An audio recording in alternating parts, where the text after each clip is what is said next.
Hi guys, how are you? We've been talking about animation, and last week we did an animation challenge where we made flip books. If you haven't gotten to look at that challenge yet, I encourage you to try it out and learn how to make a flip book. But this week we are going to talk about stop motion animation.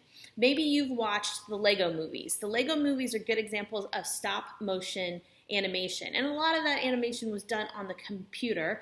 But if you look through YouTube or the examples that I gave you on the Padlet, you're going to see some examples of stop motion, and you can do that. Stop motion means you take a figure and you take a still picture of it, and then you move it a little bit and you take another picture and you move it a little bit and you take another picture and you move it a little bit, and then you put all of those pictures together and you decide how fast they're going to go, how many pictures will come through the per second.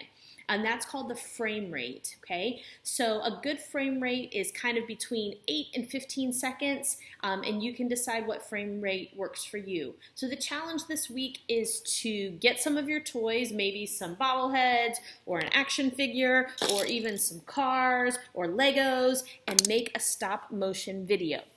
You can also use art supplies. You can use clay, you could use paper, make paper pieces and move them around. Here's some tips. You're going to have a camera of some sort. You can use an iPad or a tablet, or a cell phone with a light. It doesn't have to have a light, but you can use any kind of camera that you have available to you. You're also going to need an app. There are a couple of apps. There's an app that's especially made for Legos. It's called Lego Brick Builder, Lego Movie Studio. There's another one called Stop Motion Studio. Or you can really just use any video app that will let you put in still pictures. So if you have a video app that you enjoy using, use that app. And then you are going to need to have a space set up.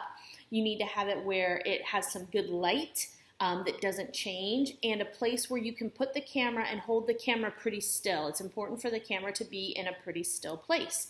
And then set up your background, set up your scene around it, and just put your figure, take a picture, move it, take a picture, move it, take a picture. And I will give you a tip that you're gonna need a lot of pictures, okay? The more pictures, the better. Okay, so if you make a picture, if you make a stop motion video, I can't wait to see it.